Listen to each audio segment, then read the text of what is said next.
নমস্কার, সবাইকে অসংখ্য ধন্যবাদ। বাঁচা মানে কাঁচা এই প্রোগ্রামে কেন বলুন তো? কারণ বাঁচতে গেলে কাঁচা খাবার খেতেই হবে। কারণ সারা পৃথিবীকে যদি আমরা দেখি, তারা কিন্তু সবাই, সমস্ত জীব জন্তু তারা কাঁচা খেয়েই বেঁচে থাকে। আর আমরা যদি কাঁচা না খাই, তার পরিণাম তো জানেনি। আমাদের এই যে শরীর, এটা কি? এটা হচ্ছে আমাদের প্রথম ঘর, বেঁচে থাকার ঘর। তাহলে আমরা যদি বাঁচতে চাই সুস্থভাবে, তাহলে এই ঘরটাকে কিন্তু একটু রক্ষণাবেক্ষণ করতে হবে।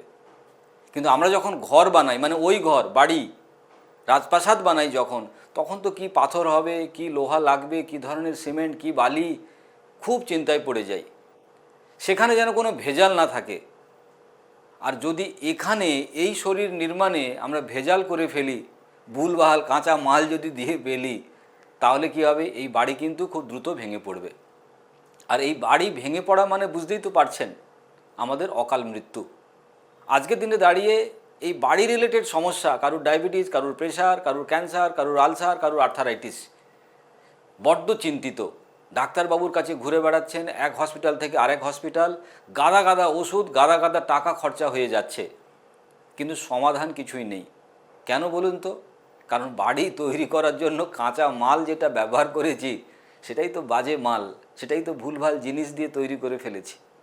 যখন আপনার শরীর নির্মাণ হয় কাঁচা খাবার দ্বারা, প্রকৃতির খাবার দ্বারা, তাতে যেভাবে শরীর নির্মিত হতে পারে, সেই শরীরে যখন pizza, burger, pastry, cold drinks, Kurkure, chips এসব দিয়ে নির্মাণ হয়, তার মানে সেই বাড়িতে ধসে পড়বেই, সেই বাড়িতে তো আর্থারাইটিস হবেই, সেই বাড়িতে তো ব্লাড প্রেশার বেড়ে যাবেই, সেই বাড়িতে তো ওবেসিটি হয়ে যাবেই।